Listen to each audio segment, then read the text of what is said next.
Yo, what's poppin' guys, Sizzle here, and in this video I'm going to be showing you all the different bridging techniques that you'll need to succeed in Minecraft Bedrock Edition. This will work for console, for mobile, for PC, whatever you want to use.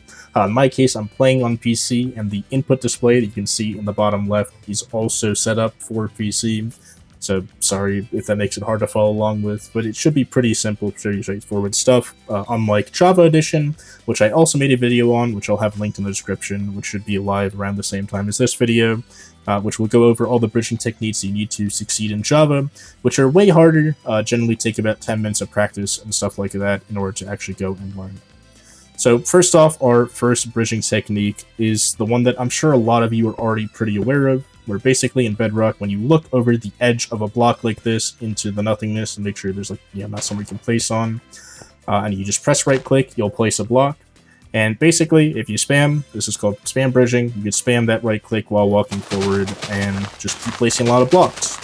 Now, this is the method everyone's aware of, but it has two big problems. Number one, you have to spam click with your mouse, which means it's like slightly inconsistent. Number two, you only can really sprint with this. You can't sprint and jump. And for those who didn't know, sprinting in Minecraft like this is much slower than sprinting and jumping like this. It's just how the game works in both Bedrock and Java Edition. The upside of this technique, though, and the reason I'm mentioning it, is when you spam right-click like this, and you're, like, sprinting forward or whatever, it's super easy to turn. If I want to turn right, boom, I'm turning right. If I want to turn left, boom, I'm turning left. I want to turn right, boom, just like that. It's, like, super, super easy to turn. That is the strength of this method, and that's why it's worth knowing. If you know you're going to have to turn really quick, this is just the way to do it, right? You spam bridge, you turn, you spam bridge, you turn. It's way quicker because the other two methods require like specific setups to kind of get working. So our first one that I'm going to go over is speed bridging, which is the fastest way to bridge. It's super easy too, which is nice on Bedrock. There's not like any advanced technique or anything to this. All you need is one block in front like this, one block that you're going to be standing on, which is one block above that other block. Then hold right click while looking down and start walking forward, and then you can start sprinting and jumping.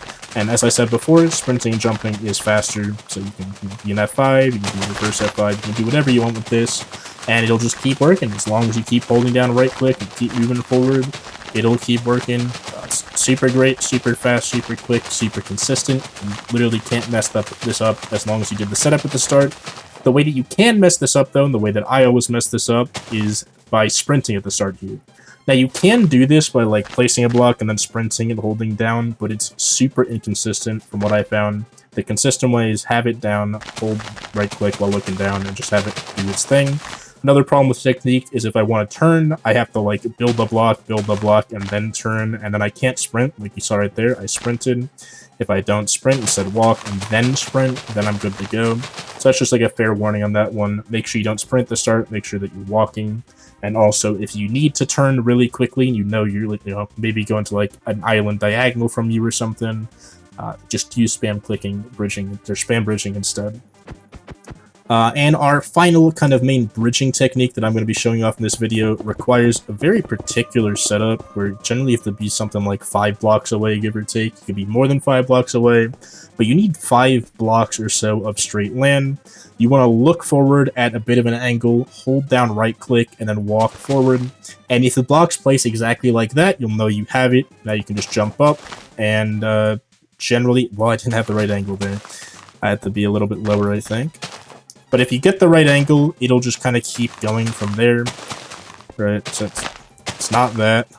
That means I was too close. Whenever you have that happen, it means you're too close. I was holding down the thing there. I guess I wasn't down enough. Probably something like this. Nope. Like that. See, the problem with this one is the angle is like super finicky, super hard to get down. I think I got it. No, I didn't get it. Okay, I'm really struggling to get this one. That just shows off why this one's a bit of a problem. Alright. I think I'm just adjusting my mouse when I jump up. There we go. Now with this one, you're good to go, right? This one's called safe bridging because you can kind of see around you. You'll be super nice and safe, and that's just what the video that I watched, Alarmius, called it. You can technically sprint and jump while using this one, but that's super inconsistent, at least when you're on servers or if your angle is slightly off. So if you're sprint jumping and you're having issues kind of keeping it consistent, you can nod your head up and down like this a little bit, and it'll generally make it more consistent, kind of build that a little bit further for you, which is super, super useful. The problem with this one is the fact that it requires this like 5-block running start setup type thing. The upside is you can see more of your screen, which is super nice to get going. And generally, the setup is a little bit easier to just kind of have available to you, because anytime you do a bridge like this, you'll already have a bridge made for you that you can instantly start with.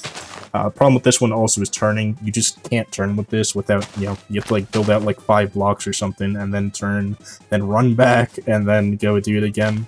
So that's kind of the big 3 methods, right? We have speed bridging for going as fast as possible, which is super easy. We have safe bridging, which is going as fast as possible, but having more vision, but requiring a bit more of a setup. And then we have spam bridging, which is super useful for turning or just getting somewhere really quick without like any setup at all. Those are the 3 methods for going forward, which is generally all you want to be doing when you are bridging in any game. The final technique, though, is for going up. First off, you can just look down and hold right-click, and you'll go up pretty fast. But the nicer one, which is stair bridging, this is going to be the hardest one. It's directly the same as in Java, where basically you crouch, then uncrouch, jump, place 2 blocks when you jump, then crouch again, right? So just look at the input display if you didn't get what I meant. But basically, just like that, right? And just do that, like, rinse and repeat, and you have to really just spam click with your mouse or controller or whatever to be able to get this right. It's a bit weird for me because I don't play Bedrock, and the crouching thing is slightly different in Bedrock here. But basically, just like that, you'll kind of go up in a nice little staircase just like this, and the nice part with that is you'll be able to reuse it later, right? You and your teammates can all take this staircase and just make their way up like this, and if you go die and you're coming back off your bridge or whatever, now you have a nice little staircase to use, which is super, super neat. If someone blocks it off like this, you can, well, don't walk off, you want to hold shift, but you can walk over here, place click 2 blocks, and kind of keep going. This is the better way, in my opinion, to be going up. The problems with it is that it also brings you forward, and that, I think it's like, uses double the blocks compared to this, which is obviously a bit of a problem. But if you ever need a reusable thing that goes up, this is your best bet, as far as I know. And yeah, with that being said, that's all the different bridging techniques you'll need to be successful in Bedrock. There are obviously more of them that are, either faster, require less setup or whatever, but this really is all you need. If you have all of this down and you've got this all perfected, you'll be doing just as fine as the people that know all the perfect, master bridging techniques. And yeah, with all that being said, hope you guys found this useful. Let me know if you have any comments or questions in the comments below, and I'll try to answer them. And I hope you have fun bridging in your games and get some big dubs. I'll see you in the next one. Have a great rest of your day.